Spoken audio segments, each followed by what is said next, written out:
ॐ ज्ञानतिमिरान्धस्य ज्ञानाञ्जनशलाकया चक्षुरुन्मिलितं येन तस्मै श्रीगुरवे नमः।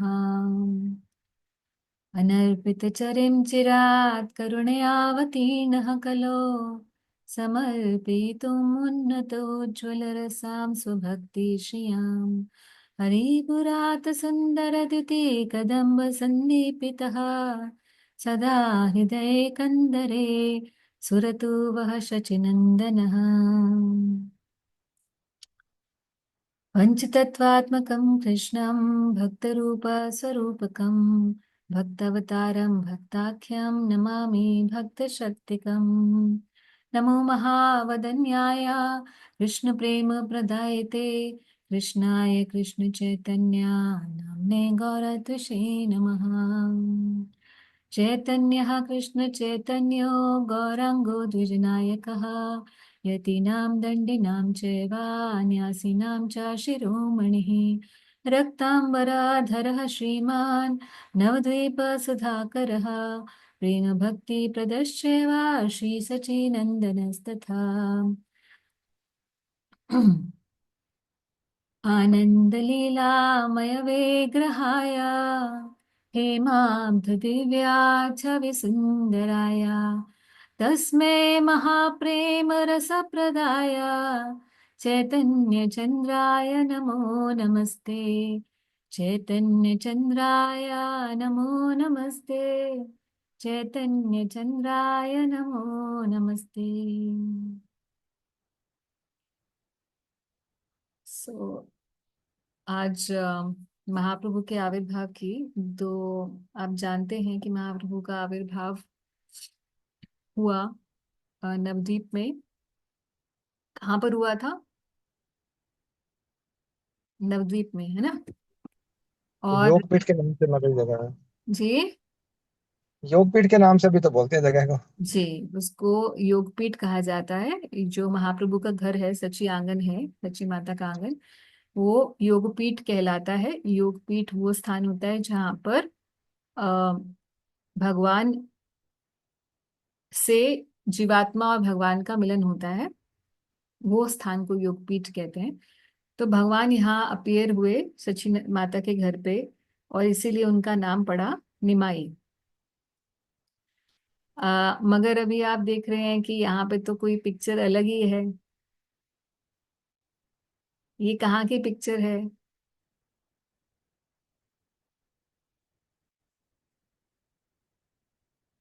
जो स्क्रीन पर है, स्क्रीन दिख रही है?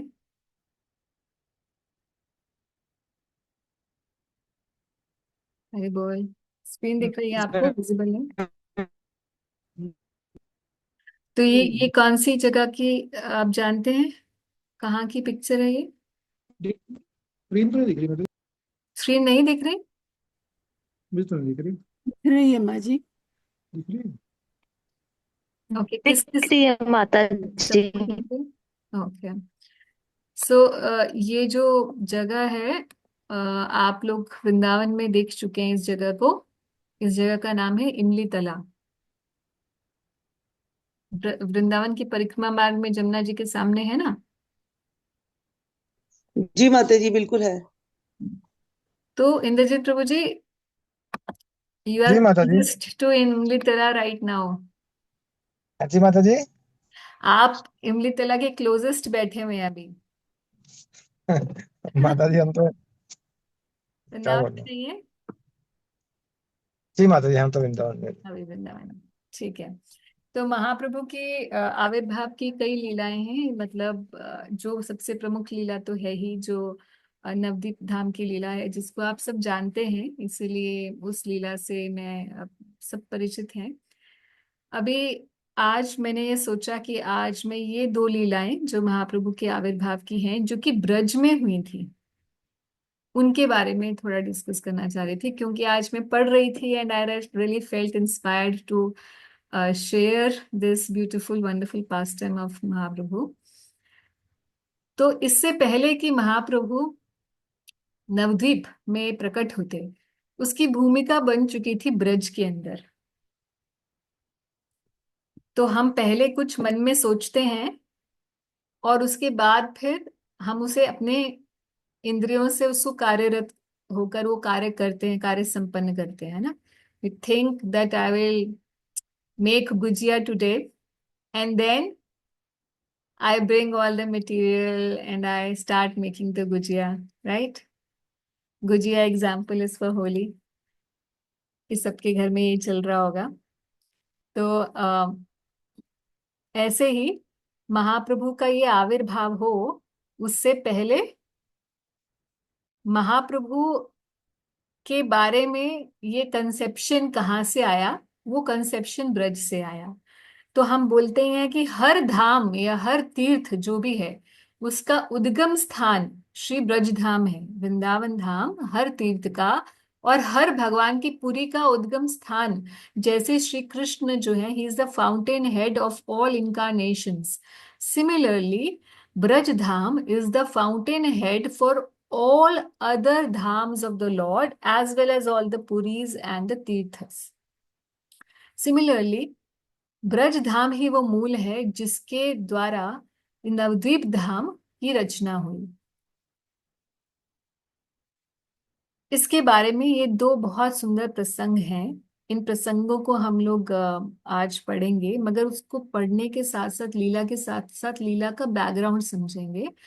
तो हिज होलीनेस गौर गोविंद स्वामी महाराज की एक बहुत ही वंडरफुल बुक है, उससे आज हम ये पढ़ेंगे।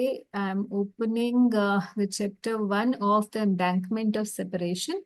अगर आप नहीं जानते कि गौर गोविंद स्वामी महाराज कौन है, आप में से कितने ऐसे भक्त हैं जो नहीं जानते कि गौर गोविंद स्वामी महाराज कौन है?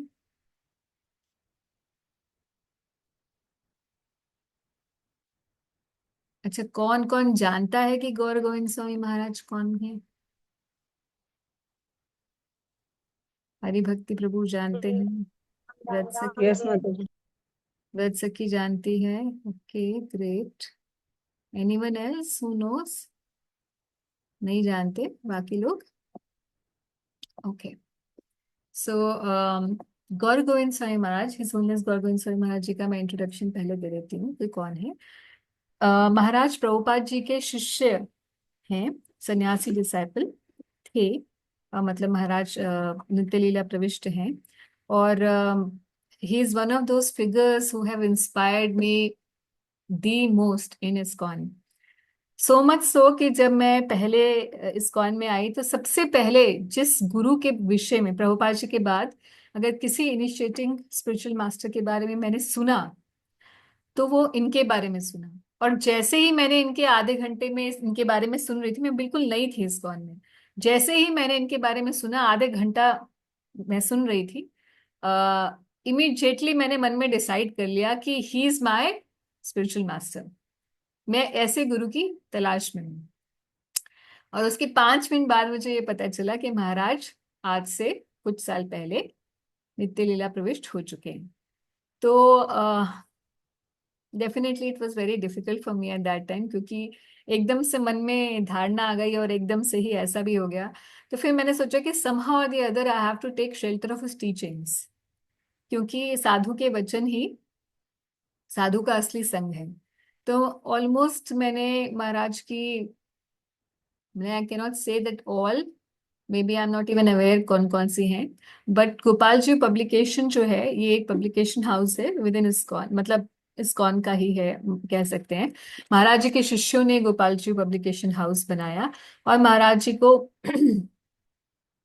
के जो वाणी थी उसको उनके लेक्चर्स का कंपाइलेशन करके बुक्स बनाई, और उनके लेक्चर टेप मिनिस्ट्री जैसे होती है उस तरीके से। और बाद में अभी भी गोपाल जी पब्लिकेशन की एक बहुत ब्यूटीफुल मैगजीन, जिसको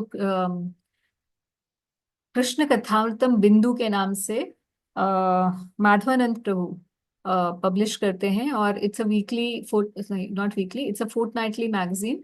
every Ekadashi, if you subscribe to it, then every Ekadashi they send you a e-magazine. Very beautiful topics, very deep topics.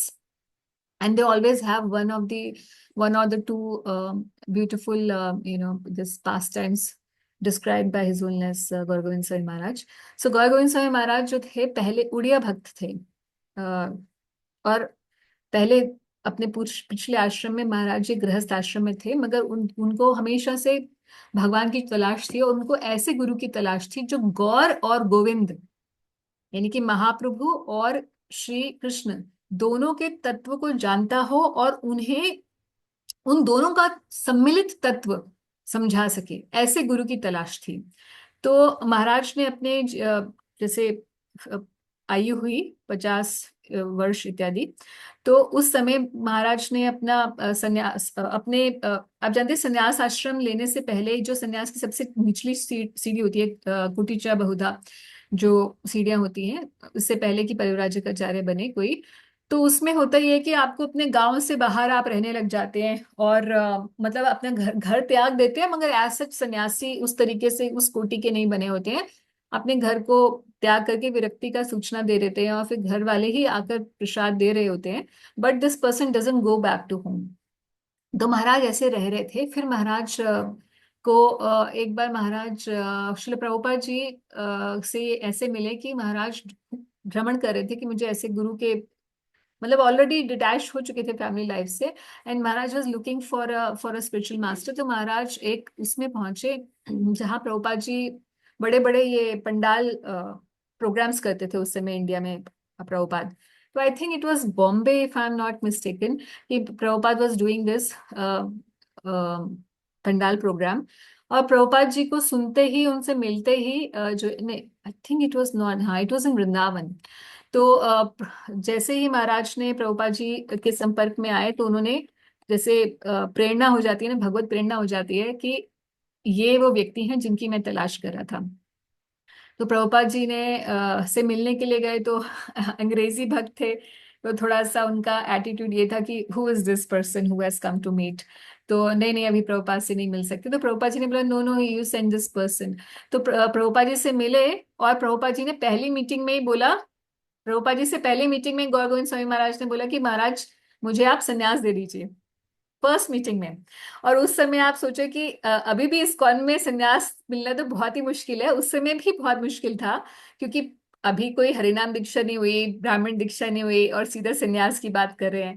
तो प्रभुपाद जी ने इमीडिएटली बोला yes I will give you संन्यास, फर्स्ट डे फर्स्ट मीटिंग।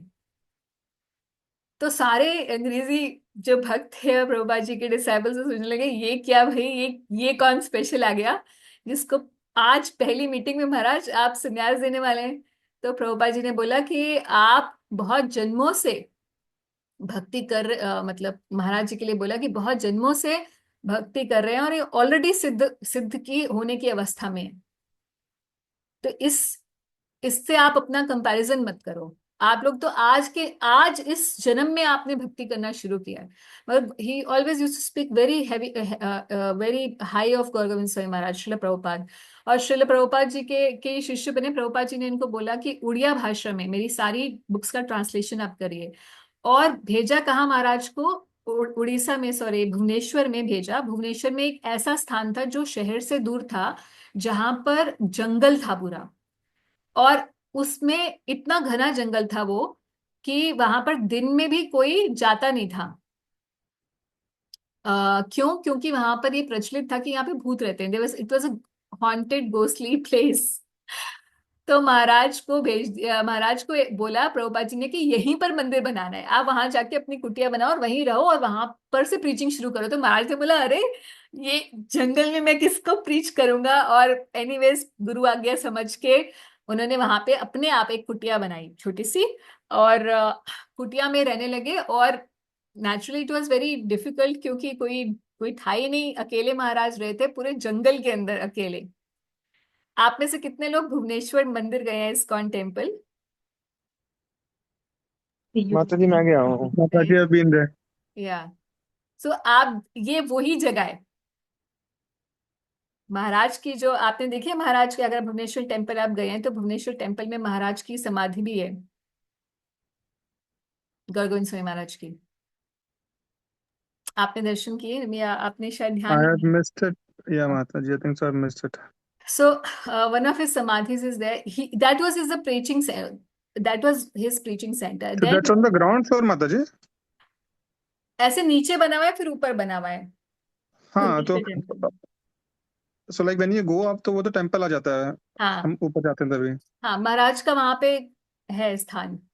अच्छा। Okay. और फिर महाराज की मूल समाधि जो है वो मायापुर में, जहाँ समाधि मंदिर है सभी प्रभुपाद जी के शिष्यों का, सन्यासी डिसैपल्स का, वहां पे भी महाराज की समाधि है। वो मूल समाधि है महाराज की। तो फिर महाराज वहां रहने लगे and now that place is like एकदम आई थिंक बहुत चलता फिरता और बिल्कुल in the heart of city है। क्योंकि बाद में ये सब डेवलप हुआ, क्योंकि प्रभुपाद जी ने पहले एनविजन कर लिया था कि यहाँ पे सिटी पूरी डेवलप होएगी। So I want a temple here, that was the vision of Prabhupada, and that's why he send Maharaj there. तो महाराज वहां से फिर जाते थे, वहीं रहते हुए जाते थे हर जगह प्रीचिंग करने के लिए। और वहां पर महाराज प्रभुपाद जी की बुक्स ट्रांसलेट करते थे। तो महाराज बोलते थे कि सुबह उठ के मैं अपना जप करता था, और फिर जब तक पता नहीं 3 या 4 घंटे जो है उन्होंने अपना कोटा रखा हुआ था कि इतने घंटे मुझे ट्रांसलेशन करनी है, जब तक वो नहीं हो जाता था महाराज अन्न जल ग्रहण नहीं करते थे। और इतने ज्यादा ऑस्टियर थे। और महाराज की प्रीचिंग इतनी वंडरफुल थी उस समय। जब प्रभुपाद जी डिसअपियर हुए, तो Maharaj was one of the key person who was keeping the faith of devotees in ISKCON. क्योंकि उस समय हिज होलीनेस नारायण महाराज थे, जो कि प्रभुपाद जी के not god brother, but he was from Gaudiya Math. And lot of the ISKCON people started going, visiting him and living ISKCON. So उस समय कोई भी ऐसा व्यक्ति नहीं था, क्योंकि सब अंग्रेज भक्त थे और नए नए सीखे थे प्रभुपाद जी से, तो ऐसा कोई फर्म नहीं था जो स्क्रिप्चर्स और षट गोस्वामियों के लिटरेचर्स को बहुत अच्छे से जिसने पढ़ रखा हो। महाराज आए थे, ज्वाइनिंग से पहले महाराज षट गोस्वामियों के लिटरेचर्स पढ़ चुके थे। तो Maharaj use to, he was the binding force in ISKCON at that time, because he had so much purity. और इवन सो आप जानते हैं महाराज का डिसअपियरेंस का पास टाइम जो है, महाराज गोपाल जी उनके सेवित विग्रह थे, गोपाल जी महाराज जी के। और गोपाल जी की पिक्चर देख रहे थे, मायापुर में थे महाराज, और मूर्छित हो गए, बहुत उनकी तबीयत खराब थी। तो लोगों को लगा कि अरे हार्ट अटैक ना आ गया, और बहुत तबीयत खराब चल रही है। तो महाराज मूर्छा में चले गए, और किसी को समझ नहीं आया, डॉक्टर बुला रहे, डॉक्टर बोला सब ठीक ठाक है। तो फिर उस समय प्रभुपाद जी के गॉड ब्रदर कृष्णदास बाबा जी महाराज वहां से जा रहे थे। तो he came to see have darshan of Pancha Tattva. So उनसे डिवोटीज ने पूछा कि महाराज ऐसे ऐसे उनकी तबीयत ठीक नहीं है, आप एक बार बताइए क्या करना चाहिए। तो कृष्णदास बाबा जी आया और उन्होंने बोला कि don't worry, he is in भाव। तो महाराज भाव समाधि में थे, और कोई भक्त समझ नहीं पा रहा था कि क्या है। फिर महाराज फाइनली जो है, महाराज ने आंखें खोली, गोपाल जी की पिक्चर ली सामने, और गोपाल जी के दर्शन करते करते भगवान का नाम लेते हुए मायापुर धाम में ही उन्होंने शरीर छोड़ा, मायापुर मंदिर में। So he is really very very wonderful and deep devotee. और इनके लेक्चर्स भी आप यूट्यूब पे हैं, इनके डिवोटीज मतलब इनके डिसाइपल्स ने डाले हुए हैं। महाराज का उड़िया एक्सेंट था, इंग्लिश का तो थोड़ा डिफिकल्ट टू अंडरस्टैंड है, मगर इनकी बुक्स भी बहुत हैं। और वेदाबेस से ही मैं तो पढ़ रही हूँ। You can download the Vedabase, and it's not the online Vedabase that we refer to, it's the software of Vedabase from where I'm speaking. So let's start, because sorry I couldn't stop speaking about my favorite devotee. So yes, so Maharaj के इस beautiful book है कि कैसे महाप्रभु का जो appearance है उसकी, क्योंकि Maharaj was totally about Gaur and Govind. So वो महाप्रभु की लीला और श्री कृष्ण लीला और गौर लीला का सामंजस्य करके हमेशा बताते थे। तो गौर लीला में तो आप चैतन्य चरितामृत में देखते हैं कि महाप्रभु का आविर्भाव कैसे हुआ, उसके क्या रीजंस थे, एक्सेट्रा एक्सेट्रा। और हर कोई अभी कल they will be, the YouTube would flood you with the prompts about the parents of Mahaprabhu, right? And a lot of devotees will speak about it. It's just wonderful also. But then Gaur Govind Swami Maharaj has a speciality where he just brings both the leelas together. क्योंकि कई बार हम ऐसे सोचते हैं कि श्री कृष्ण लीला पढ़ते हैं तो हमें लगता है गौरांगा से इतना ज्यादा अट्रैक्शन नहीं हो पाती है कई भक्तों को, है ना। कृष्ण और राधा रानी तो समझ में आते हैं, मगर महाप्रभु, नित्यानंद प्रभु, पंचतत्व, मतलब ये थोड़ा सा अ, क्योंकि हम भारतीय हिंदुस्तानी सभ्यता में हम लोग बचपन से हमें कृष्ण तो पता है, मगर महाप्रभु एक नए व्यक्तित्व लगते हैं, और उनसे उतना प्रीति कई बार नहीं हो पाती किसी किसी भक्त को, ऐसा है ना। होता है कि नहीं होता ऐसा हाँ माता जी, स्टार्टिंग में होता था। स्टार्टिंग? उसके बाद जब पता लगा कि महाप्रभु हैं वही दीनों को उतारने वाले हैं, तो हमको लगा कि हमारे तो वही हैं। हमारे लिए वही है। बहुत अच्छी बात है। हाँ, मेरे जैसे आदमी के लिए तो वही गिरे हुए हैं, चलो हाँ, सही है। मेरे लिए भी वही है। तो महाप्रभु के बारे में अब ये दोनों लीलाओं को सामंजस्य करके गौर गोविंद स्वामी महाराज जी से सुनते हैं, उनका ही रीड कर रहे हैं। Then will just read and will keep explaining also. तो महाप्रभु की ग्रीड कि कैसे ये महाप्रभु का आविर्भाव जो है श्री कृष्ण लीला में उसका उसकी उत्पत्ति कैसे हुई, तो उस लीला की बात बता रहे हैं। कह रहे हैं, when we speak of the advent of Gaurang Mahaprabhu, we should understand the cause of his appearance. किस कारण से भगवान का अवतार हुआ? So there are two types of cause, external and internal. तो आप जानते हैं कि दो रीजंस है ना। एक्सटर्नल रीजन क्या है महाप्रभु के अपेयरेंस का? What's the external reason? माता जी, हरि नाम जो हम लोग जाप कर रहे हैं। हरि नाम कलयुग का जो धर्म है उसको प्रचार। स्थापना करना, है ना? जी। Yes. So the chanting of holy name is the process of religion for this age of coal and hypocrisy, कलयुग धर्म। तो कलियुगे धर्म है हरि नाम संकीर्तन। एतद अर्थे अवतीर्ण श्री सचिनंदन। बहुत सिंपल बंगाली है, almost like Hindi, we can understand, है ना? एक है भागवत सर्व तत्व सार, कीर्तन निमित्त गौरचंद्र अवतार। कीर्तन के निमित्त ही, कीर्तन करने के लिए, प्रचार करने के लिए, इस निमित्त ही गौरचंद्र का अवतार हुआ। कलियुगे सर्वधर्म हरि संकीर्तन, सर्व प्रकाशशीले चैतन्य नारायण। कलियुगे संकीर्तन धर्म पालिब्यारे अवतीर्ण हैला प्रभु सर्व परिकरे। अपने सर्व परिकरों को लेकर हरियुग में हरिनाम संकीर्तन धर्म को स्थापना करने के लिए आए। अच्छा, गौर गोविंद स्वामी महाराज जी की स्पेशलिटी ये है कि उनको महाप्रभु के सारे ग्रंथ, चैतन्य चरितामृत, चैतन्य चंद्रोदय नाटक, चैतन्य मंगल, जितने भी हैं सब एकदम कंठस्थ होते थे महाराज को। तो वो इधर से उधर, वो भागवत के श्लोक, मतलब Maharaj was just an erudite scholar and he had so much, मतलब डिवोशन तो था ही डीप, इतनी उनको नॉलेज थी गौर तत्व की। एकदम हर एक चीज बारीकी से बताते थे। आप देखेंगे पढ़ेंगे तो आप बिल्कुल आपको लगेगा कि ये तो हमने कभी सुना नहीं, ऐसी चीज महाराज बताएंगे। तो बता रहे हैं कि Sachchidananda Gauranga Mahaprabhu is the father of Harinam Sankirtan and he appears with all his devotees, his paraphernalia and his abode for this purpose to teach the chanting of holy name. तो ये रीजन है जिस वजह से आए। अब बता रहे हैं कि 5,000 साल पहले, बीच बीच में से मैंने सारा नहीं पढ़ूंगी मैं, बीच बीच में से I keep reading and explaining. तो बता रहे हैं कि कुरुक्षेत्र की जब लीला हुई तो Krishna gave his message in the form of Bhagavad Gita to Arjun, जो हम जानते हैं कौन सा, कि मन मना भव मद भक्तो मद आदि माम नमस्कुरु, सब ये भगवत गीता की मेन टीचिंग है। और क्या है? सर्वधर्मान परित्यज्य, कि सब कुछ छोड़ के मेरी शरण में आओ। तो however Krishna only said this theoretically, he never taught how to surrender practically. Practically करके नहीं बताया भगवान ने। तो अब प्रैक्टिकली करने के लिए अब भगवान को स्वयं ये रीजन बना, एक्सटर्नल रीजन, कि भाई मैं प्रैक्टिकली शरणागति कैसे लेता है कोई भक्ति, ये करके दिखाऊं। सो इस वजह से भगवान आए।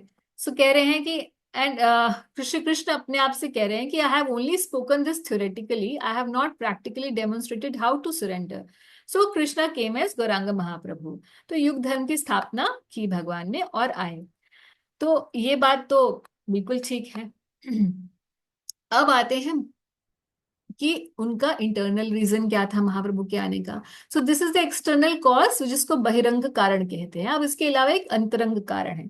तो अंतरंग कारण में भगवान अपनी 3 डिजायर्स को फुलफिल करने के लिए आए। क्या क्या डिजायर्स हैं? स्वरूप Damodar Goswami has spoken this. कौन है स्वरूप दामोदर गोस्वामी? स्वरूप दामोदर गोस्वामी कौन है श्री कृष्ण लीला में?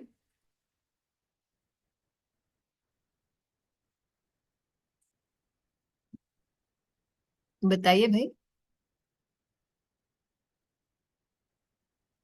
अरे कोई नहीं जानता क्या? माता ji, I mata ji, missed it, what's the question? Swarup Damodar Goswami कौन है श्री कृष्ण लीला में? नहीं पता माता जी मुझे। ओके। व्रत सखी आपको पता है, आप बता रहे थे। Mata ji, guess I am not sure, maybe Sumangal या उनके जो फ्रेंड हैं ओ मंगल वगैरह। Guys, you really need to learn Chaitanya Charitamrita. Hmm. Mata ji, Lalita Sakhi. I not started reading that, तो कुछ भी नहीं पता है मुझे। अच्छा। ओके, तो महाप्रभु के, जैसे आप जानते हैं, श्री कृष्ण और राधा रानी के सबसे सबसे सबसे क्लोजेस्ट सखियां कौन है? ललिता विशाखा। ठीक है, ललिता विशाखा है। और मंजरियों में सबसे क्लोजेस्ट कौन है? श्री रूप मंजरी और रति मंजरी। ये नाम आप समझ लीजिए, अभी 4-5 नाम से शुरू करते हैं, ठीक है। तो महाप्रभु के लीला में सभी जितने भी श्री कृष्ण लीला के पार्षद हैं, वो सभी महाप्रभु की लीला में भी पार्षद बन के आते हैं। श्री चैतन्य महाप्रभु के, राधा कृष्ण के तो कंबाइन हो गए श्री चैतन्य महाप्रभु, ठीक है। ललिता सखी श्री स्वरूप दामोदर गोस्वामी के रूप में आते हैं। स्वरूप दामोदर गोस्वामी ये वो हैं जो महाप्रभु के बिल्कुल साथ रहते थे गंभीरा में, पुरी में। और दूसरे महाप्रभु के जो मतलब you can, he was a secretary of Mahaprabhu, Swarup Damodar Goswami. तो बिल्कुल वैसे ही जैसे कि राधा रानी के साथ कौन रहती है, उनकी गुरु सखी ललिता जी। और दूसरी सखी विशाखा जी जो है, वो रामानंद राय के रूप में आते हैं। जो आप चैतन्य चरितामृत में रामानंद संवाद, महाप्रभु का रामानंद राय के साथ संवाद है, जो कि बहुत डीप विषय है। ये तो ये स्वरूप दामोदर और रामानंद राय ललिता और विशाखा है। और रूप गोस्वामी जो है वो रूप मंजरी है। और रघुनाथ दास गोस्वामी रति मंजरी है, ठीक है। तो लेट्स स्टार्ट फ्रॉम दिस। तो स्वरूप दामोदर गोस्वामी रूप गोस्वामी को बताते हैं कि कृष्ण की 3 इच्छाएं अनफुलफिल्ड रह गई थी। कौन सी? Krishna wants to know what is Radha Rani's love, that's first. Next he desires to know what is my rupa madhuri. मेरा स्वरूप जो है इतना, मतलब सब बोलते हैं कि मैं मदन मोहन हूँ, I am some, you are just fantastic, Krishna's beauty is just par excellence. तो वो चाहते थे कि भाई मुझे भी पता चले ये क्या है, क्योंकि हम अपने बारे में तो जान नहीं पाते, कोई दूसरा देखता है तभी बता सकता है। So my excellent beauty that Radha Rani relishes, how can I relish it? This is a second desire, to relish his own beauty. And the third desire, what type of pleasure or happiness does Radharani derive by relishing my beauty and how I can relish it? पहली बात तो मेरी रूप माधुरी क्या है, और दूसरी बात क्या है कि जब राधा रानी इस रूप माधुरी का आस्वादन करती हैं, जब राधा रानी मुझे देखती हैं और वो उनके अंदर भाव के लक्षण आ जाते हैं, अश्रु बहने लगते हैं, कंपन होने लगता है, तो राधा रानी को क्या फीलिंग्स होती है, यानी कि उनका भाव क्या होता है, उनमें क्या चेंजेस आते हैं, what bliss she feels, that bliss I want to feel. अभी आप लोगों ने एक वर्ड आजकल बहुत चलता है जिसको कहते हैं नार्सिसिज्म। नार्सिसिज्म कहते हैं ना, या सो इसका मतलब होता है जब व्यक्ति अपने आप को ही बहुत अपने में ही खोया हुआ है, अपने को ही सब कुछ समझता है। तो हर अच्छी बुरी चीज का जो उद्गम है ना, श्री कृष्ण में ही है। तो Shri Krishna, but in a spiritual way, है ना। तो श्री कृष्ण जो है वो सोच रहे हैं कि अरे मैं इतना, एवरीबडी टेल्स रे I am just just wonderful. मेरी रूप माधुरी जो है शिव जी को भी मोहित कर देती है। मोहिनी रूप के पीछे पीछे जाते हैं। तो वो तो मोहिनी रूप था, श्री कृष्ण का तो और भी अ, आकर्षक स्वरूप है। तो अपने ही रूप की माधुरी का आस्वादन और उस रूप माधुरी से होने को देखने पर भक्त, और वो भी भक्त के बीच के हृदय में कैसे महाभाव का से क्या फीलिंग होती है, what bliss is felt by Radha Rani, by my topmost devotee. I want to feel that. अब ये भगवान की अनफुलफिल्ड डिजायर, ये भगवान को लोभ था, 3 चीजों का लोभ था। तो लोभ लोभ तो अच्छी चीज नहीं है। तो महाराज बता रहे ग्रीड इज नेचुरल। हम सबको ग्रीड होती है ना, मगर भगवान बोलते हैं कि काम क्रोध और लोभ, ये 3 चीजों को काम क्रोध तथा लोभा तस्मात् एतत्त्रयम् त्यजेत। ये तीन तो नरक के द्वार हैं, इनको तो हर बुद्धिमान व्यक्ति को त्याग देना चाहिए। तो फिर भगवान में ये ग्रीड कहाँ से आ गई? भगवान जो आत्मा राम है, भगवान को किसी चीज की जरूरत नहीं है, तो भगवान के अंदर ग्रीड आना ये तो बहुत ही स्ट्रेंज बात है कि कैसे श्री कृष्ण में भी कोई लोभ हो सकता है। अब महाराज लोभ को फिर एक्सप्लेन करते हैं, काफी लंबा, आई am not getting into that. फिर फाइनली महाराज कहते हैं कि भाई ये तो मिस्ट्री है। क्यों मिस्ट्री है? द सुप्रीम लॉर्ड इज पूर्ण ब्रह्म, का complete whole, he has no deficiency. कुछ भी ऐसा नहीं है जो भगवान के अंदर कम हो, क्योंकि अगर कोई भी कमी भगवान के अंदर होगी तो भगवान ही कैसे हो सकते, पूर्ण ब्रह्म कैसे हो सकते हैं? Still he develops greed, this is wonderful. He is Atmaram. He lacks nothing. Then why such greed? One should understand its mystery, the tattva behind it. He who is Paramanandamaya, supremely blissful, full of eternity, knowledge and bliss, he develops greed. But what type of greed and for what? किस लिए वो grid आई?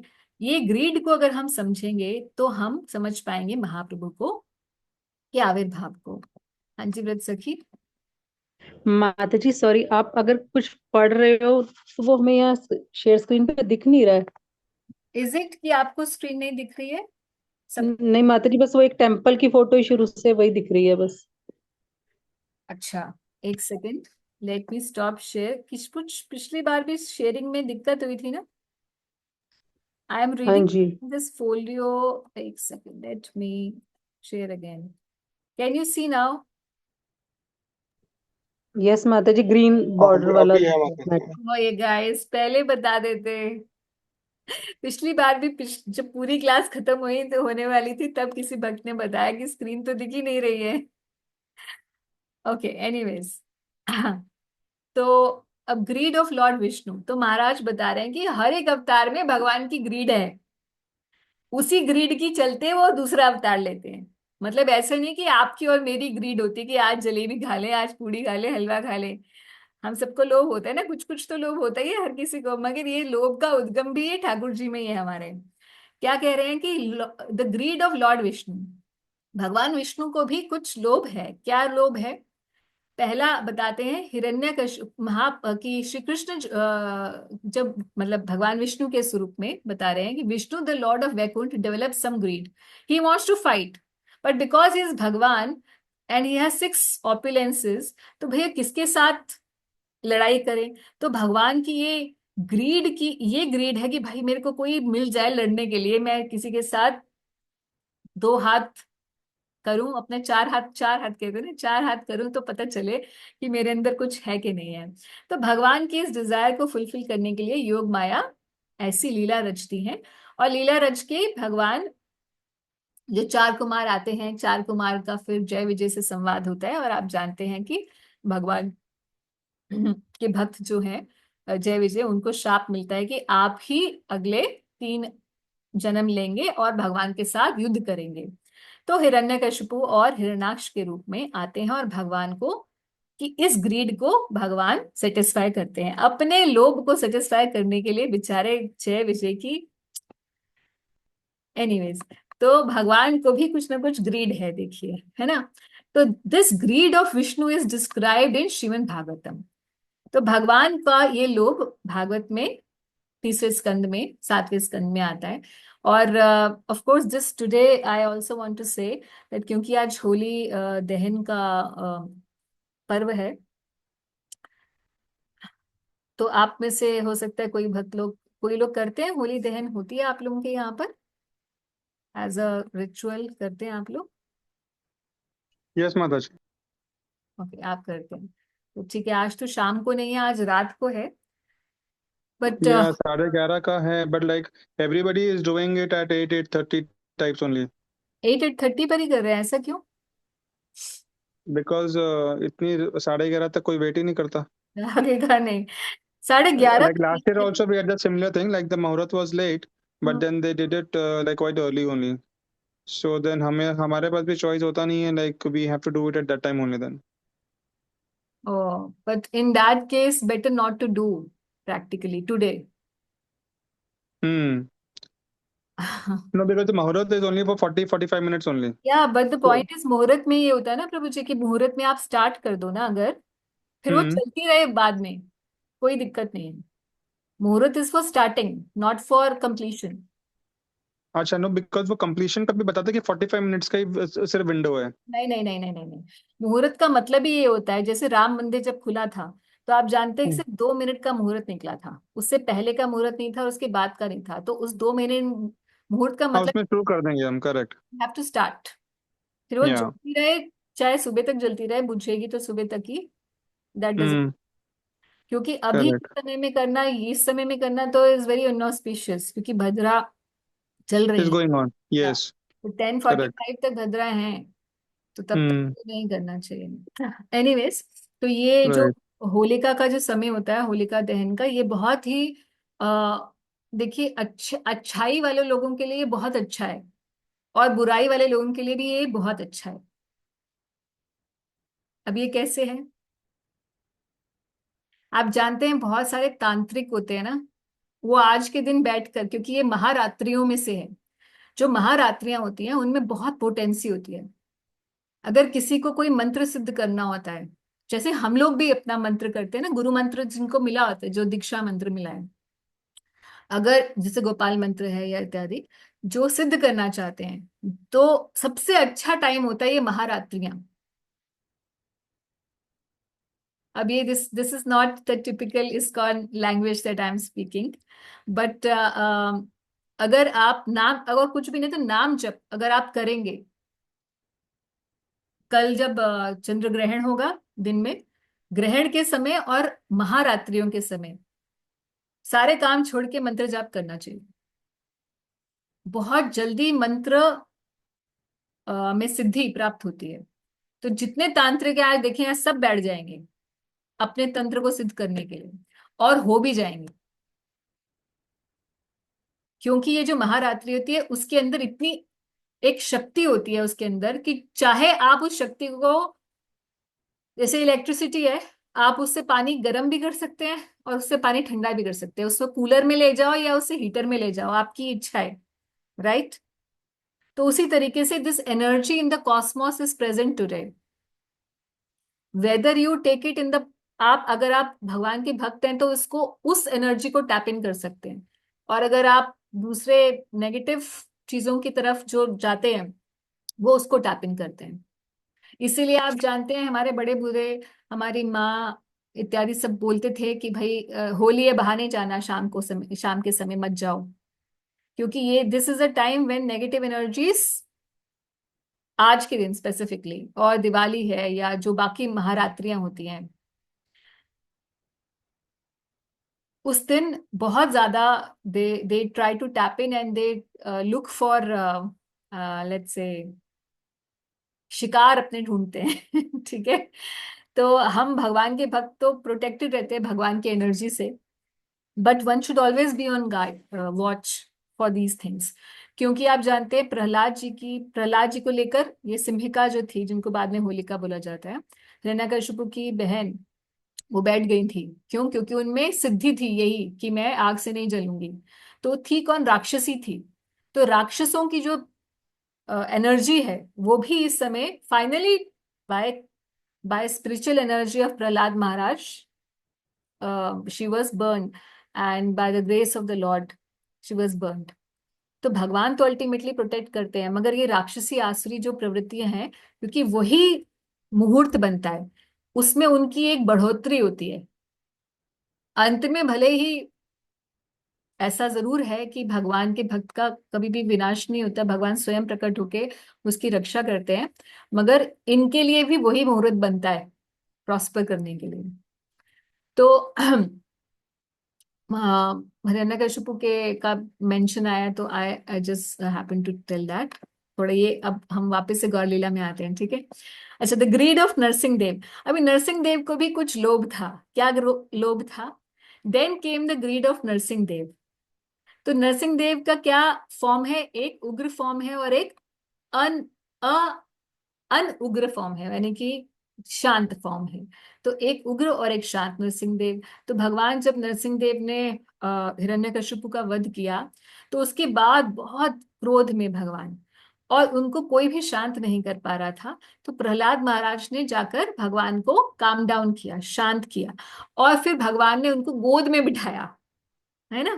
प्रहलाद जी को गोद में बिठाया, क्योंकि प्रहलाद जी भगवान को अपने पिता के रूप में, अपने प्रोटेक्टर के रूप में हमेशा वर्शिप करते थे।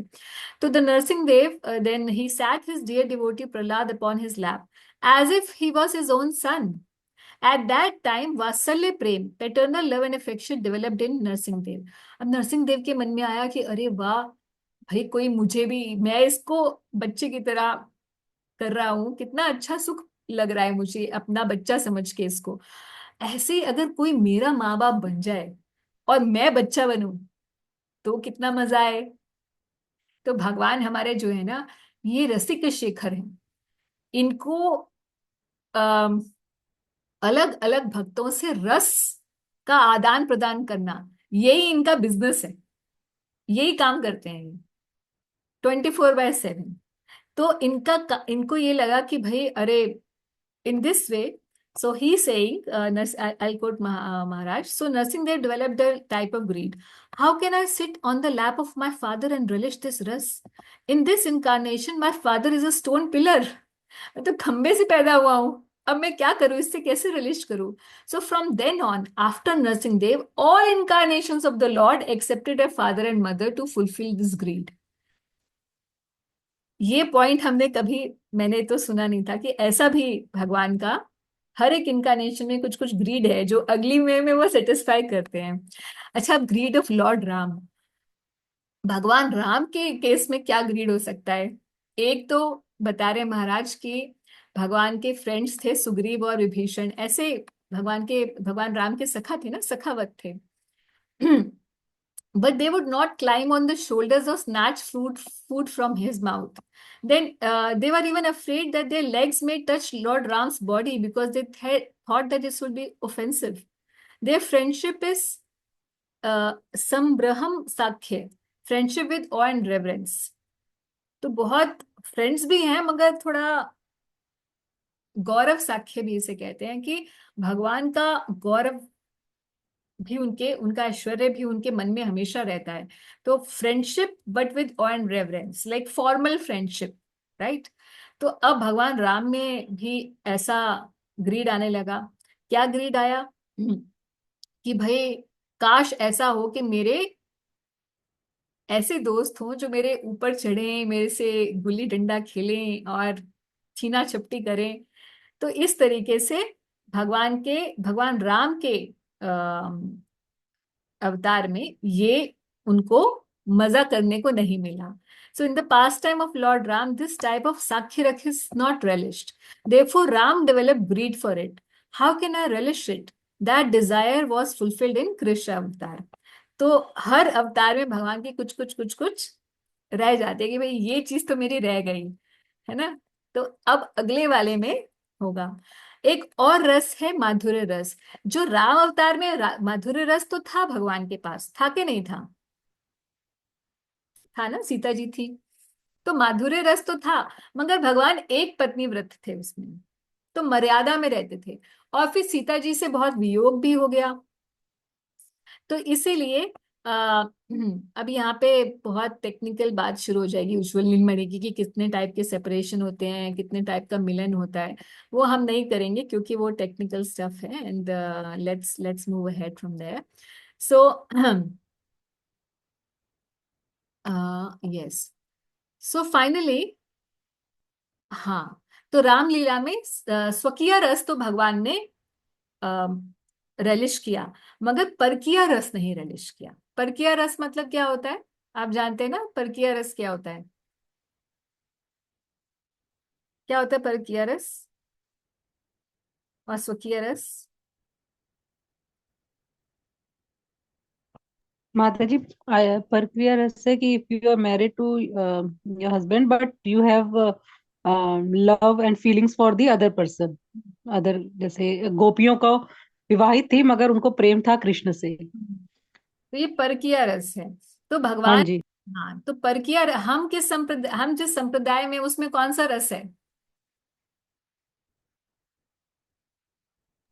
स्वकीय है कि परकीय है?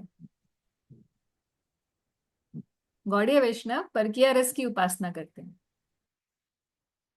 इस रस में हमारे गौड़ीय वैष्णव सिद्धांत के अनुसार राधा रानी का विवाह कहाँ होता है? यावत में।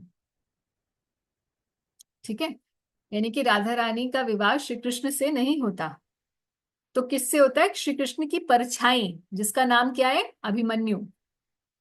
ठीक है, तो परकीय रस में ये भगवान का प्ले है, सिर्फ एक लीला है। ऐसा कोई हो ही नहीं सकता कि भगवान राधा रानी का विवाह किसी और से हो जाए। Is it possible? मतलब ये इस दुनिया में होता होगा कि एक लड़का किसी लड़की को चाहता है और लड़की का विवाह थर्ड पर्सन से हो जाए, लव ट्रायंगल्स बनते हैं, उसके ऊपर मूवीज बनती है, राइट? बट भगवान की लीला में ये लीला मात्र से है। ऐसा कोई भी व्यक्ति नहीं है जो कि कोई और आज, श्री कृष्ण और राधा रानी तो कभी अलग होने से तो एक ही तत्व है। अपनी लीला करने के लिए ड्रामा करते हैं। क्या ड्रामा करते हैं? कि भगवान की परछाई, श्री कृष्ण की परछाई अभिमन्यु बनते हैं, और अभिमन्यु गोप से श्रीमती राधा रानी का विवाह होता है। और इस तरीके से भगवान एक परकीय रस के रूप में राधा रानी को लाइक अ गर्लफ्रेंड रूप में, दैट सिचुएशन है। पर ये परकिया में है। स्वकिया में क्या होता है? स्वकिया रस के उपासक ऐसे ब्रजपुर की, वो भी है सब गोलोक के अंदर, यहाँ गोलोक में एक सेक्शन है जो स्वकीय रस वाले हैं, भक्त वहां जाते हैं, और परकिया वाले दूसरी जगह जाते हैं। मतलब उसी गोलोक में दो डिविजन्स हैं, स्वकीय वाले और परकिया वाले। एक स्थान वो है जहां पे श्रीमती राधा रानी का एक्चुअल विवाह श्री कृष्ण से होता है, और वो नंदालय में बहू बन के आती हैं। और जो परकीय रस वाले हैं उसमें श्री कृष्ण, हो सब कुछ गोलोक में ही रहा है ना? आप समझ रहे हैं बात? कुछ अलग अलग नहीं हो रहा है। उसी गोलोक में परकिया रस भी चल रहा है एक सेक्शन में, और एक सेक्शन में स्वकीय रस भी चल रहा है। स्वकीय में क्या है कि राधा रानी श्री कृष्ण का विवाह है, and they are living like husband and wife. और परकिया वाले में क्या है? Shri Krishna is not married to to Radha Rani, but it's on a friendly level. ठीक है, तो अब श्री राम के केस में क्या है? भगवान का स्वकीय तो है श्रीमती सीता देवी के साथ, मगर परकीय रस का भगवान ने आस्वादन नहीं किया। तो अब बोलते हैं कि भैया अब ये ग्रीड रह गई, so that grid which remains unfulfilled in the past time of Ram is fulfilled in the past time of Krishna. दो, एक साख्य रस का आस्वादन नहीं कर पाए प्रभु श्री राम, और एक परकीय रस का आस्वादन नहीं कर पाए। तो ये दोनों रसों का आस्वादन भगवान ने श्री कृष्ण लीला में किया। तो श्री कृष्ण लीला में तीन ग्रेड्स। अब श्री कृष्ण की लीला में भगवान को सारे रस मिल गए, स्वकिया परकिया, फाइट भी करने को मिल गई, है ना? मतलब वीर रस जो श्री विष्णु का ग्रीड थी वो भी सेटिस्फाई हो गई, नरसिंह भगवान की ग्रीड भी हो गई कि मेरे माँ बाप हों, वो मुझे प्यार करे बालवत, ये भी हो गई। श्री राम वाली भी हो गई कि भाई मेरे कोई सखा हो, मेरे साथ लड़े खेले, छीना छपटी करे, भाई मेरा परकीय रस भी हो जाए और मेरा स्वकीय रस भी हो जाए। तो भगवान ने 16,108 रानियों से स्वकीय भी रस आस्वादन कर लिया, और परकीय भी गोपियों के साथ कर लिया। अभी क्या रह गया? अभी भी कोई ग्रीड बची है, और वो ग्रीड फुलफिल करने के लिए भगवान श्री कृष्ण महाप्रभु का अवतार लेते हैं। Now in Krishna lila these three types of greeds are there. कौन कौन सी ग्रीड्स? जो हमने पहले शुरुआत में पढ़ी थी कि तीन रीजन से: desiring to understand the glory of Radharani's love and the wonderful qualities in him that she alone relishes through her love. That's first. Second, happiness she feels when she relishes the sweetness of his love. कि राधा रानी को क्या सुख मिलता है। और तीसरा क्या? राधा रानी का भाव, क्या उनको सुख मिलता है उनके। पहला तो भगवान, हाँ, दूसरा था भगवान की रूप माधुरी, और तीसरा था रूप माधुरी का आस्वादन करके राधा रानी को कैसा भाव उनका होता है, और कैसे उसको रेलिश करती हैं, वो भगवान रेलिश करना चाहते थे। तो ये तीन डिजायर्स को, ये तीन लोभ अभी भी रह गए श्री कृष्ण के। इन तीन लोभ को पूरा करने के लिए अब भगवान जो है अवतार लेते हैं। तो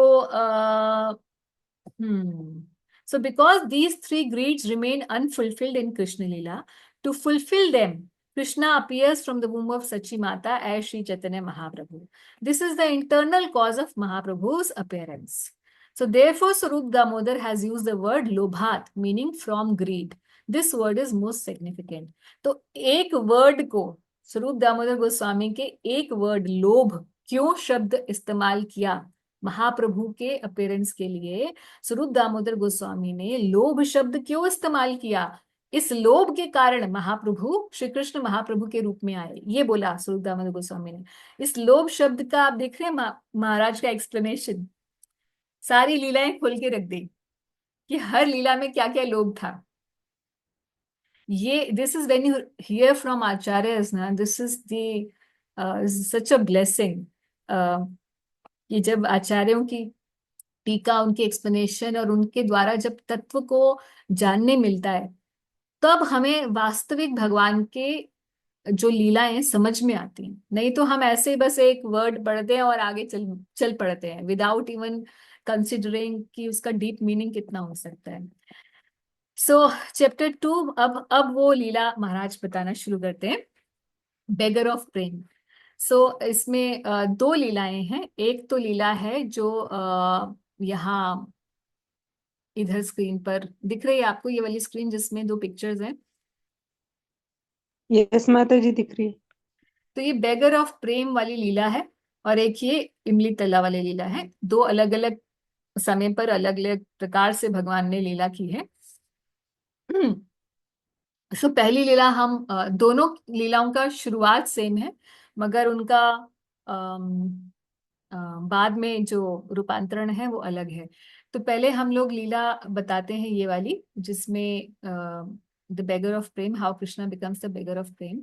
सो कथा इस प्रकार से महाराज बता रहे हैं, क्योंकि थोड़ी सी रसिक कथा है तो बीच बीच में से मैं तो स्किप कर दूंगी। जो ऐसा प्रसंग आता है तो हमारी जितनी भक्ति में पात्रता होती है उसके हिसाब से ही हमें लीला बोलनी और सुननी चाहिए। क्योंकि अगर हम उस मर्यादा को लांघते हैं तो हमारे भजन के लिए अच्छा नहीं होता, हम फिर स्पिरिचुअल एंटरटेनमेंट में घुस जाते हैं।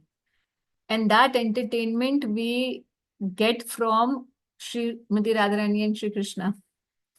तो ऐसा करने से प्रभु के प्रति, हाँ, क्योंकि हमारे आराध्य हैं ना श्री कृष्ण और श्रीमती राधा रानी, हमारे आराध्य हैं, उनके प्रति हमारी हमेशा एक सेवक वृत्ति रहनी चाहिए कि हम उनकी सेवा कैसे कर सकें। और उनकी लीलाओं का जब हम श्रवण कीर्तन करते हैं तो एक लिमिट, जैसे हमारी, हम सबको अपने अंदर झांक के पता चल जाता है कि हम कहाँ पर हैं। अगर हमारे हृदय में अभी भी काम क्रोध लोभ इस तरीके की चीजें हैं तो हमें भगवान के रसिक लीलाओं पर अधिकार अभी नहीं है। तो उन्हीं लीलाओं को हम जब मान लीजिए हम पढ़ रहे हैं और बीच में कुछ ऐसा आ जाए तो विद फोल्डेड हैंड रिस्पेक्टफुली आगे बढ़ जाइए, उतने पोर्शन को छोड़ दीजिए और आगे बढ़ के उस लीला को पढ़ लीजिए, बाकी की लीला आगे बढ़ के पढ़ लीजिए। तो उससे आप लीला को पढ़ भी पाएंगे और कोई अपराध भी नहीं बनेगा। ठीक है। तो कभी आप लोग पढ़ते हैं, क्योंकि आजकल क्या है, पहले तो ये बुक्स ना बहुत ज्यादा अवेलेबल नहीं होती थी और लेक्चर्स भी बहुत ज्यादा अवेलेबल नहीं होते थे, मगर अभी यूट्यूब है, this books you can just download from anywhere. So information तो बथेरी है, मगर जो एक गाइडेंस है ना उसको पढ़ने के लिए, वो अवेलेबल नहीं होने की वजह से वही इंफॉर्मेशन हमारा नेगेटिव मार्किंग ले आती है स्पिरिचुअल लाइफ में। तो वैसा नहीं होना चाहिए। सो महाराज बता रहे हैं कि एक बार राधा रानी ने अपने कुंज को बहुत अच्छे से डेकोरेट किया और अष्ट सखियां वहां कुंज में थी और सब अष्ट सखियों ने बहुत सुंदर कुंज भगवान के आगमन के लिए, श्री कृष्ण के आगमन के लिए सजाया। और फिर राधा रानी वेट कर रहे हैं कि श्री कृष्ण आएंगे, श्री कृष्ण आएंगे, मगर श्री कृष्ण आए नहीं। थोड़ी सी भी आहट होती तो राधा रानी एकदम से हो जाती कि श्री कृष्ण आ गए, मगर वो वेट करती रही मगर श्री कृष्ण आए नहीं। तो राधा रानी उस समय अपनी दूती, दूत होते हैं ना, बट राधा रानी की दूतियां होती हैं, दूती, तो दूती को भेजा कि जाओ आप पता करके आओ कहाँ है और हमारा संदेश लेके जाओ कि आप जल्दी आइए, पधारिए। तो जब ये दूती जाती है तो उनको सैब्या मिलती हैं। तो सैब्या जो है चंद्रावली के ग्रुप में सैब्या सखी हैं। तो सैब्या सखी बोलती हैं कि ओ श्री कृष्ण को आप ढूंढने आई हैं, वो तो हमारी सखी चंद्रावली के कुंज में आज हैं। तो हम जानते हैं कि चंद्रावली कौन है, स्वयं श्रीमती राधा रानी की ही का ही प्रकाश चंद्रावली है। तो ब्रज में श्रीमती राधा रानी अलग अलग भगवान को विविध प्रकार से सुख प्रदान करने के लिए अपना एक्सपेंशंस करती हैं, अलग अलग गोपियों के स्वरूप में, अष्ट सखियों के रूप में करती हैं। तो सबसे पहला एक्सपेंशन जो है श्रीमती राधा रानी एक्सपेंड करती हैं चंद्रावली के रूप में। तो जो स्वकीय और परकीय दो रस हैं, ये इन दोनों गोपियों में इनकी परिकाष्ठा है।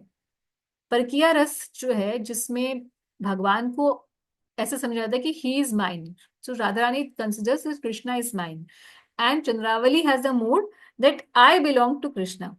So there is this mood of surrender in case of Chandravali Devi, but in case of Radharani, she doesn't have this mood of surrender. Although she has a topmost surrender for Krishna, but she also has this mood of ownership of Krishna.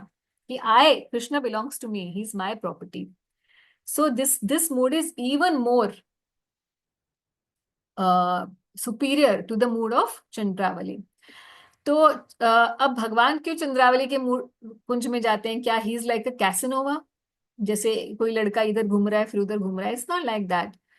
केवल श्रीमती राधा रानी से जैसे there is a union and separation. तो ब्रज में लीला के का जो विलास है उसकी वर्धन के लिए भगवान ऐसी लीलाएं करते हैं। वन शुड नॉट थिंक कि कृष्णा इज लाइक, वो कहते हैं ना, bumble bee going from one flower to another flower, not like that. और वैसे भी सभी गोपियां जितनी हैं, चाहे श्रीमती चंद्रावली हो, चाहे अष्ट सखियां हो या कोई भी हो, ये सभी स्वयं श्रीमती राधा रानी का ही निज काया व्यू है, उन्हीं का ही एक्सपेंशन है। तो ये सब जो लीला हो रही है ये सब actually it's between Radha and Krishna only. But then who are the ashta sakhis, who are the manjaris, who is Chandravali, all these are actually Radha Rani only. ये कोई अलग नहीं है, मगर राधा रानी ही अपने अलग अलग जैसे अपने आप से ही भगवान अपना प्रकाश करते हैं। ये पूरी सृष्टि भगवान ने अपने प्रकाश से बनाई है। हम लोग भी जीवात्मा क्या है, भगवान का अंश ही है ना, भगवान का एक्सपेंशन है ना। तो उसी तरीके से समझना चाहिए। नहीं तो अगर हमें ये बात समझ नहीं आती, अगर ये बात हमारे इस सिद्धांत को हम एब्जॉर्ब नहीं कर पाते, तो आगे लीला पढ़ने का सवाल ही नहीं है। ठीक है। सो राधा रानी दूती को भेजती हैं और ऐसे सैबिया बताते हैं कि जी आज श्री कृष्ण तो चंद्रावली कुंज में है। तो राधा रानी इतनी मान में आ जाती है, क्योंकि राधा रानी का एक नाम है मानिनी गोपी, बहुत मान करती है। मान करने का मतलब है कि एकदम जैसे गुस्से में आ जाती है कि अच्छा ऐसा किया इसने, अब मैं बताऊंगी, ये नो लाइक दिस। फिर दूसरे ही क्षण में राधा रानी का एक्सट्रीम ह्यूमिलिटी का मूड आ जाता है, क्योंकि राधा रानी महाभाव की परिकाष्ठा है। महाभाव में व्यक्ति एकदम जैसे महाप्रभु का हम चरित्र पढ़ते हैं कि एकदम लाइक मैड, कि एक क्षण में बोलते हैं मुझे श्री कृष्ण दिखाई दे रहे हैं, फिर एक क्षण में चातक पर्वत को कह रहे हैं कि ये गोवर्धन है, गोवर्धन में पर श्री कृष्ण होंगे, भाग के उधर जा रहे हैं। और कभी जो है समुद्र को जमुना जी समझ के उसमें ही कूद जाते हैं, बिल्कुल like a crazy mad person. ऐसा बिहेवियर जैसे होता है ना, प्रेमी भक्त जो होता है वो बिल्कुल कैसे बिहेव करता है, जैसे लाइक अ मैड पर्सन। तो maddened in love, that's how Shrimati Radha Rani is. इसलिए जब महाप्रभु आते हैं और राधा रानी का महाभाव अ, अंगीकार करते हैं, तो बिल्कुल he behaves like crazy for Krishna. तो राधा रानी जो है बोलती हैं कि ठीक है अब no entry for this person, Shyam Sundar की कोई एंट्री नहीं होगी, एंट्री ऑफ। अब किसी भी तरीके से हर चीज यहां से हटा दो, हर चीज जो काली है, हर चीज जो श्याम है, मैं उसे देखना नहीं चाहती। तो श्याम वर्ण की हर चीज हटा दो। अपना काजल हटा देती हैं राधा रानी, और जो नीले रंग की श्याम वर्ण की बैंगल्स होती हैं वो पहनती है राधा रानी, वो हटा देती हैं। She changes her colour of dress. हाँ। और अब क्या करें भाई, नीला आकाश भी दिखाई दे रहा है, तो क्या है, छतरी लेके आओ, मैं इस नीले आकाश के नीचे नहीं चलना चाहती हूँ, हमेशा छतरी होनी चाहिए ऊपर। मतलब I don't want any any contact with anything blue. Shyam वर्ण वाले हर कोई क्या है, दगाबाज है व्यक्ति। तो श्याम वर्ण का मुझे कुछ नहीं दिखना चाहिए। तमाल ट्री को बोलती हैं चलो पेंट कर दो, गोल्डन कलर कर दो, जितने तमाल कुंज में होते हैं सब चेंज कर देती हैं। अच्छा, मतलब ये तो बहुत ही हद हो गई। अब इसमें तो किसी भी तरीके से श्री कृष्ण जब मनाने की कोशिश कर रहे हैं तो राधा रानी एंट्री ही नहीं है कुंज में, एंटर ही नहीं कर सकते श्री कृष्ण। अब श्री कृष्ण सोचते हैं अभी क्या करें भाई, हर बार तो थोड़ा बहुत होता है, अभी इस बार तो मतलब इतना ज्यादा हो गया, अब क्या ही किया जाएगा। तो अब श्री कृष्ण जाते हैं पौर्णमासी के पास, क्योंकि पौर्णमासी देवी वो हैं जो कि ब्रज की सभी लीलाएं, योग माया है बेसिकली। तो योग माया भगवान की शक्ति, वही अरेंज करती है सब लीलाएं ब्रज में। तो पौर्णमासी देवी जो है वो अ, बोलती हैं कि कोई बात नहीं, मैंने आपकी डिजायर को मैं फुलफिल करवा दूंगी। वृंदा सखी को मैंने अभी बुलावा भेजा है। तो वृंदा सखी आती हैं और वृंदा सखी बोलती हैं देखो श्याम सुंदर, इस बार तो वैसे तुमने हद कर दी है, मगर कोई बात नहीं, हम लोग कुछ अरेंज करेंगे। तो आप ऐसे करो, मेरा आइडिया ये है कि आप you take a form of a beggar, एक सन्यासी का भेष बनाओ, और सन्यासी सन्यासी जिसके हाथ में जैसे वो रहता है ना, भिक्षा मांगने के लिए रहता है, तो सन्यासी का वेश बनाओ और प्रेम की भीख मांगो, प्रेम भिक्षुक बनो। तो श्री कृष्ण बोलते ठीक है ऐसे ही करता हूँ। And he is very good at changing his dress and colour. अलग अलग रूपों में भगवान आते हैं, अलग अलग, एक सेकंड में। इसीलिए तो भगवान को कहते हैं ना कि सबसे जगत जो है भगवान का एक नाटक है, और ये सबसे बड़े एक्टर हैं श्री कृष्ण। तो he just immediately changes the dress and then will read a little bit from there.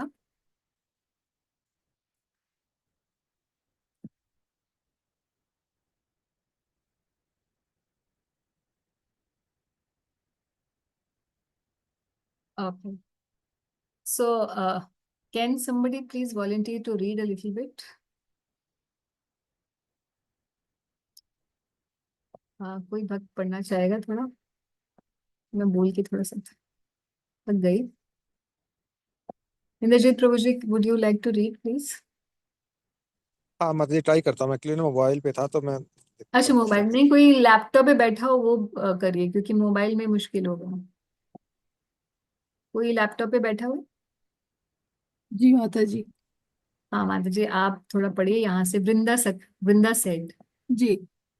Vrinda said, "All right, but I am telling you, you have to give up this vesha, this dress of a cowherd boy. You have to give it up. And you have such nice curling hair on your head, but you have to shave it off. No more nice curling hair. Yes, give up your peacock feather. No more peacock feather. And don't stand in this way, Tribhang, bent in three places. Give up all these things. As for this blackish body, no, all these things you have to give up and take off your yellow garment. Put on a saffron garment and become a beggar, bhikshu. You have to throw away your Mohan Murli too. No more enchanting flute. Instead, I will give you an instrument, a अब khanjan, Anjani. khanjani, tambourine. I will teach you a very nice song, and you have to sing it while playing on that khanjani. Then singing and playing, go to Radha's kunja. If you do this, then there is some hope that you may meet Radha Rani. Thank you ma'am ji. तो जैसे ही राधा रानी के मतलब कुंज में जाने के लिए बताती हैं वृंदा देवी कि आप अपना वेश सब चेंज करिए, भिक्षुक वेश में आइए, और ये खंजनी बजाते हुए, जैसे एक तारा जैसे नहीं होता, ऐसे बजाते हुए जाते हैं ना साधु लोग, देखा आपने वैसे। तो कृष्णा जो है इमिडिएटली वैसा फॉर्म ले लेते हैं। Krishna appears in this shaven head and saffron coloured garment, सन्यासी का वेश बना लेते हैं। और कौन सा कॉम्प्लेक्शन होता है? मोल्टन गोल्ड, गौरांगा कॉम्प्लेक्शन बनाते हैं। So this is the first appearance of Shri Chaitanya Mahaprabhu. यहां से उद्गम होता है महाप्रभु की लीला का। So by his desire, this form appeared immediately because his will is supreme. By his mere willing, creation and annihilation can take place. So now Krishna is भिक्षुक वेश। तो वृंदा देवी एक सॉन्ग सिखाती हैं भिक्षुक को, क्या गाना गाते हुए जाना है। गाना गाना है, बंगाली में है, श्रीमती राधा बड़ा अभिमानी, वाम्य भाव शिरोमणि, कि राधा रानी तो बहुत अभिमानी है। और वाम्य भाव समझते हैं? राधा रानी का वाम्य भाव है, जिसको मान लीजिए कि जिसमें मान करके बैठती हैं राधा रानी, लेफ्ट विंग गोपी, इसको वाम्य भाव कहते हैं। तो ओके, तो फाइनली इसको पूरा सॉन्ग को एंड में पढ़ते हैं हम। आजी राधा प्रेम भिक्षा मांगी, कानू फेरे द्वारे द्वारे हया। जो कानू है ये एक this is a nickname for Krishna in Braj. तो कान्हू जो है वो क्या कर रहे हैं, आज राधा रानी के प्रेम की भिक्षा मांगते हुए कान्हा द्वार द्वार भटक रहा है। ठीक है, ये इसका मीनिंग है। सो ये नाइस सॉन्ग वृंदा देवी सिखाती हैं और बोलती हैं चलो अब सन्यासी जी अपनी खंजनी बजाते हुए पहुंचो राधा रानी के पास। तो ये गाते हुए वो पहुंचते हैं कुंज में। तो अभी सन्यासी ठाकुर से क्या वार्तालाप होता है ये बताते हैं। तो Shri Krishna arrives in Radha Rani's kunj and Lalita Vishaka saw this beautiful sannyasi and heard his wonderful song. Lalita inquired, "Oh sannyasi Thakur, where did you learn such a nice song?" तो सन्यासी ठाकुर कहते हैं मेरे एक गुरु हैं, मेरी गुरु हैं गंधर्विका, उन्होंने सिखाया है। ये नाटकबाज एक नंबर का डायलॉग बाज है श्री कृष्ण, है ना। तो गंधर्विका देवी ने मुझे ये सिखाया है।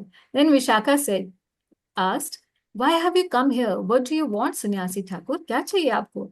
तो मैं तो सन्यासी हूँ, मुझे इस भौतिक जगत का कुछ नहीं चाहिए, और मैं प्रेम भिक्षुक हूँ, तो मैं मुझे प्रेम की भिक्षा चाहिए, ऐसा बोलते हैं सन्यासी। तो विशाखा जी कहती हैं अच्छा सन्यासी ठाकुर, मेरी ना एक सखी है, वो बहुत परेशान है, तो आप क्या उसकी आप क्या कुछ पढ़ते वढ़ते हो, मतलब कोई पत्री वत्री पढ़ते हो, हाथ वाथ देखते हो, हाथ देख के बता दो मेरी सखी का क्या भाग्य है। तो बोलते हैं हाँ हाँ मैं जानता हूँ, हाथ देखना मैं जानता हूँ, चलो चलो मैं, तो बोलते हैं ठीक है अभी चलते हैं, आ, मैं देख दूंगा। और मैंने सीखा है किससे, मेरी जो गुरु है जिसने मुझे गाना सिखाया है, गंधर्विका। गंधर्विका किसका नाम है? श्रीमती राधा रानी का एक नाम है गंधर्विका। तो गंधर्विका ने मुझे सब कुछ सिखा रखा है। तो विशाखा सखी बोलते हैं चलिए ठीक है, हमारी प्राण सखी कुंज में है और वो उनको हम लेकर आते हैं। तो कुंज में प्रवेश करा देते हैं, सन्यासी जी जाते हैं कुंज में और वहां बैठते हैं। तो इतने में राधा रानी को लेकर आती है अंदर अंदर से, और राधा रानी के क्या कहते हैं, घूंघट ओढ़ के आती हैं राधा रानी। तो सामने बैठती हैं राधा रानी, तो बोलते हैं कि हाँ जी, इनके हाथ हाथ आगे करती हैं राधा रानी का विशाखा सखी, और बोलती हैं कि सन्यासी ठाकुर आप देख के बताइए कि क्या है इनके भाग्य में, क्यों इतनी ये परेशानी, इनकी परेशानी खत्म होगी कि नहीं। तो सन्यासी जी कहते हैं कि देखिए ऐसा है, मुझे हाथ वाथ तो देखना इतना मुझे समझ नहीं आता, मगर मैं इनका माथे की लकीर देखकर बता सकता हूँ, इनके माथे की लकीर देखकर मैं बता सकता हूँ कि इनके भाग्य में क्या है। तो ललिता विशाखा जी कहती हैं कि भाई हमारी तो सखी बहुत ज्यादा स्ट्रिक्ट है इस मामले में, वो अपने प्राण प्रिय श्री कृष्ण के अलावा वो किसी को अपना मुख नहीं दिखाती हैं। तो बोलते हैं कि अरे बच्चा, सन्यासी ठाकुर बोलते हैं अरे बच्चा, हम तो सन्यासी है, मुझे इस दुनिया का कुछ लेना देना नहीं है, मेरे से क्या शर्म करनी, मैं कोई पर पुरुष वाली श्रेणी में नहीं हूँ, क्योंकि मैं तो किसी को उस तरीके से देखता ही नहीं हूँ। तो आपको कोई दिक्कत नहीं होगी, आप अपना घूंघट उठा के मुझे दिखा सकती हैं। तो देन विशाखा सखी said okay the yes, so when Lalita removed the veil, immediately Sham Tribhangi Lalit Shri Krishna form came out. Immediately सन्यासी की फॉर्म भगवान ने त्याग कर immediately श्री कृष्ण अपने मूल स्वरूप में आ जाते हैं. द सन्यासी form disappears. He was standing in a graceful three bending form with flute, peacock feather, yellow garment, and nice ornaments. So Shri Krishna's eyes fell on Srimati Radharani, and immediately her sulkiness disappeared. And Vishakha became amazed. What is this? ये क्या हुआ? तो समझ नहीं आया कहाँ गया वो सन्यासी. So श्री कृष्ण और गौर लीला का फिर मिलन होते हुए महाराज बताते हैं, क्योंकि महाराज की स्पेशलिटी है श्री कृष्ण लीला के अंदर कैसे महाप्रभु का प्राकट्य एक प्रेम भिक्षुक के रूप में हुआ. उसी लीला में, जब गौर लीला में, जो आप जानते हैं, आपने ये पिक्चर देखी हुई ना, राय रामानंद बैठे हैं और महाप्रभु जो अपनी एक तरफ कृष्ण और एक तरफ राधा रानी अपना पूरा युगल स्वरूप दिखा रहे हैं. देखिए ना आपने ये पिक्चर कि राय रामानंद जी को दिखा रहे हैं महाप्रभु कि I am both Krishna and Radha Rani. This picture is available everywhere, even CC में भी है, चैतन्य चरितामृत में पिक्चर ये. Yeah so just a moment.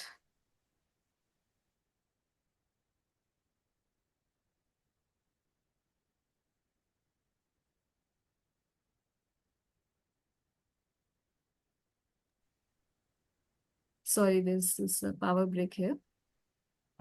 तो राय रामानंद को जब महाप्रभु ये दिखाते हैं अपनी गौरांग महाप्रभु ये अपनी दिखाते हैं फॉर्म, जिसमें श्री कृष्ण और राधा रानी दोनों प्रकट होके दिखाते हैं कि मैं एक्चुअल में I am the combined form of Radha and Krishna.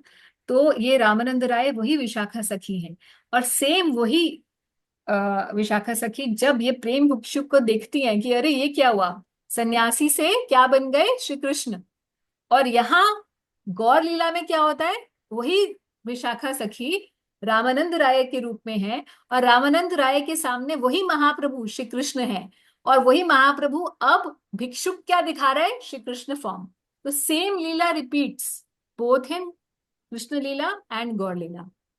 समझे आप connection? Same lila, same tattva, same people, but in different form. So this is how Maharaj is describing how Mahaprabhu's advent actually happened in Krishna Leela.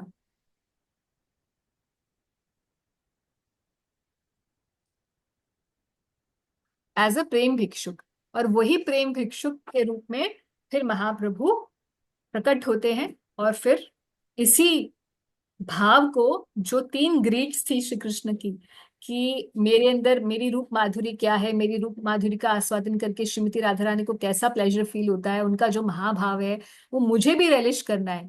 तो ये 3 grids को satisfy करते हैं भगवान अपने इस अवतार में श्री चैतन्य महाप्रभु के रूप में. और ये जो आप इमली तला की लीला है, ये भी यही लीला है, मगर इस लीला में थोड़ा सा क्योंकि भगवान की लीलाएं बार बार रिपीट वैसे नहीं होती है, थोड़े थोड़े डिफरेंस में रिपीट होती है. तो एक अलग समय पर भगवान की इसी लीला में जब श्री कृष्ण कुंज में प्रवेश करना चाहते होते हैं, मगर राधा रानी डिनाई कर देती हैं कि अब तुम आ नहीं सकते, तो भगवान यहाँ इस इमली के वृक्ष के, यहाँ पहले एक इमली का वृक्ष था जो स्क्रीन पे दिख रहा है आपको जी. हाँ. तो ये वृंदावन की परिक्रमा मार्ग में जमुना जी के बिल्कुल सामने ही ये मंदिर है इमली तला के नाम से. यहाँ पे गौड़िया मठ है, और यहाँ इमली का एक वृक्ष था जिसके नीचे श्री कृष्ण आकर बैठ जाते हैं. बहुत विरह में होते हैं राधा रानी की कि अरे अब मैं राधा रानी का मान भंग कर सकता हूँ, कैसे मुझे राधा रानी के दर्शन हो. तो इतना विरह होता है. तो हम जब किसी के बारे में सोचते रहते हैं तो हम वैसे ही बन जाते हैं, है ना. तो Prabhupada gives this example of caterpillar and butterfly. उसी तरीके से प्रभुपाद कहते हैं कि जब जैसे कैटरपिलर जीवन में ही सोचते कि मुझे बटरफ्लाई बनना है, तो उसके विंग्स आ जाते हैं और पूरा वो चेंज हो जाती है, ट्रांसफॉर्मेशन हो जाता है, मॉथ टू बटरफ्लाई. उसी तरीके से भक्त इसी जन्म में सोचता है श्री कृष्ण के बारे में, सोचते और श्री कृष्ण मय हो जाता है, आध्यात्मिक स्वरूप को प्राप्त कर जाता है.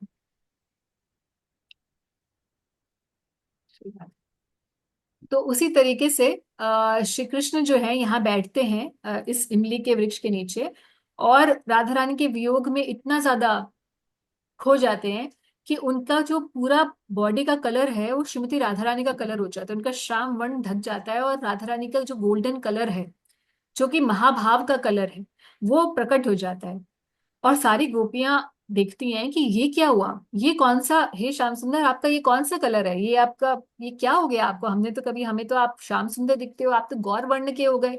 तो फिर राधा रानी आती है और राधा रानी जब प्रकट होती है और कृष्ण को देखती हैं कि ऐसे कैसे, तो फिर राधा रानी के टच से फिर वापस अपनी चेतना में आते हैं और श्री कृष्ण श्याम स्वरूप अपना प्रकट करते हैं और कहते हैं कि हे राधा रानी, मैं आपके वियोग में जो मेरा गौर वर्ण वाला ये स्वरूप प्रकट हुआ, इस स्वरूप में मैं कलयुग में आऊंगा और आपकी महिमा का मैं प्रचार करूंगा कि राधा रानी की महिमा, उनके प्रेम की सीमा क्या है, उस सीमा को मैं प्रकट करके दिखाऊंगा। तो भगवान जो है, श्री कृष्ण जो है, श्रीमती राधा रानी के प्रेम की सीमा को प्रकट करने के लिए, उनके भाव की जो महिमा है उसको प्रकट करने के लिए श्री चैतन्य महाप्रभु के रूप में प्रकट होते हैं। तो ये दोनों ही लीलाओं में हम देखते हैं कि ब्रज में ही महाप्रभु पहले प्रकट हो चुके हैं और बाद में फिर कलयुग के अंदर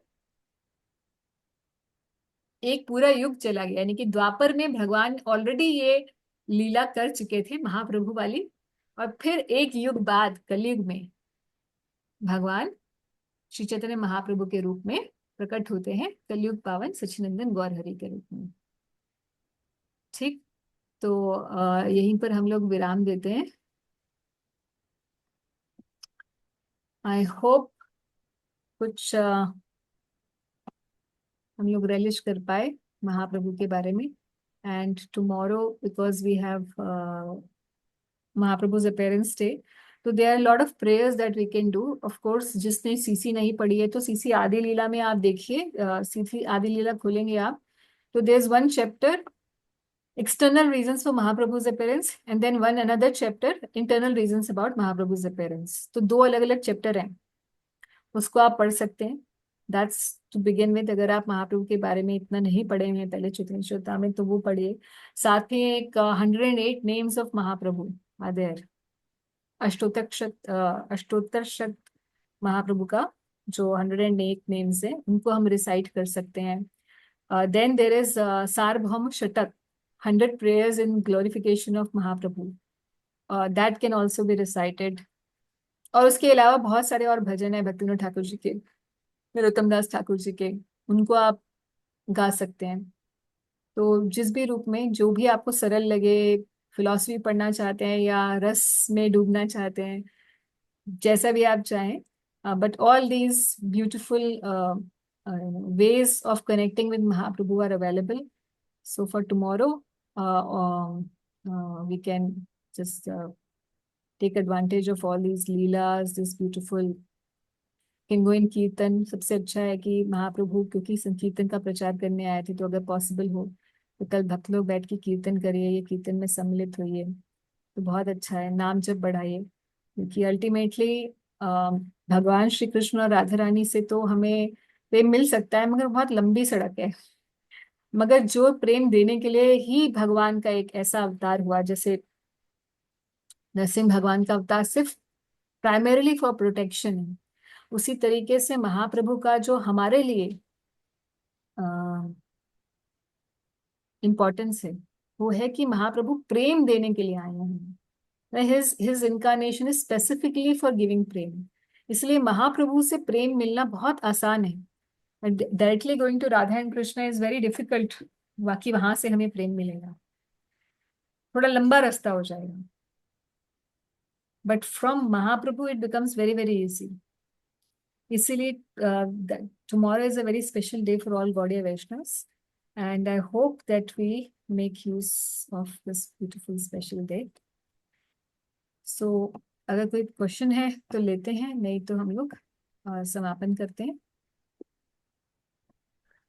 माता ji thank you so much, आपने इतना अच्छे से आज ये वाला टॉपिक चूज किया, दिस इज रियली नाइस माता जी, बहुत अच्छा लग रहा है हमको, थैंक यू सो मच।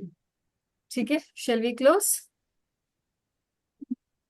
माता जी, एक क्वेश्चन मेरा था, पहले वैसे फास्ट रखती हैं तो फिर से थोड़ा बता सकते हैं कि मतलब फास्ट किस तरह से रख सकते हैं, मतलब टॉप मोस्ट लेवल और सबसे मिनिमम लेवल क्या क्या है? देखिए, वैसे निम्न लेवल तो ये है कि एकादशी में जैसे हम बिल्कुल एकादशी के जैसे ही हम लोग रखते हैं ना, जी मैम। तो आप मोस्ट में देखेंगे भाई कई भक्त लोग तो निर्जला रखते हैं, फिर कई लोग जल पे रखते हैं, क्योंकि महाप्रभु का अपीयरेंस जो है वो शाम का है, संध्या समय का अपीयरेंस है भगवान का। तो जब भी किसी भी इनका, जैसे राम जी का अपीयरेंस दोपहर का होता है, तो दोपहर तक कई लोग निर्जल रख के उसके बाद जल ले लेते हैं, या अभिषेक के जल से थोड़ा पारण करते हैं आधे घंटे, और उसके बाद फिर एकादशी फास्ट रखते हैं, एकादशी पर जैसे जो खाते हैं वो खाते हैं। ऐसे ही महाप्रभु का ये शाम तक, तो संध्या तक फिर आप कुछ नहीं खाइए, संध्या तक या तो निर्जल रखिए या संध्या तक जल पे रखिए, और संध्या के पीछे आप कुछ ले सकते हैं। क्या ले सकते हैं, ये तो बिल्कुल ही क्लियर है कि जो भी खाएंगे वो एकादशी वाला व्रत वाला ही खाना होगा, अन्न नहीं होता। जी मैम। और अगर इतना नहीं रखना चाहते हैं तो वैसे आप हाफ डे फास्टिंग जल पे कर लीजिए या निर्जल कर लीजिए, और उसके बाद का जो है वो आप कुछ फ्रूट्स या ये सब ले लीजिए एकादशी वाला। या अगर कोई वैसा भी नहीं रखना चाहता तो केवल अन्न को जैसे अवॉइड करते हैं ना, जैसे एकादशी पर केवल अन्न अवॉइड करके बाकी आप जो भी मील्स हैं वो सब आप पा सकते हैं, जो नॉन ग्रेन मील्स होते हैं एकादशी वाली, that can be done. Main thing, I think fasting really helps in controlling the senses, but more important is कि हम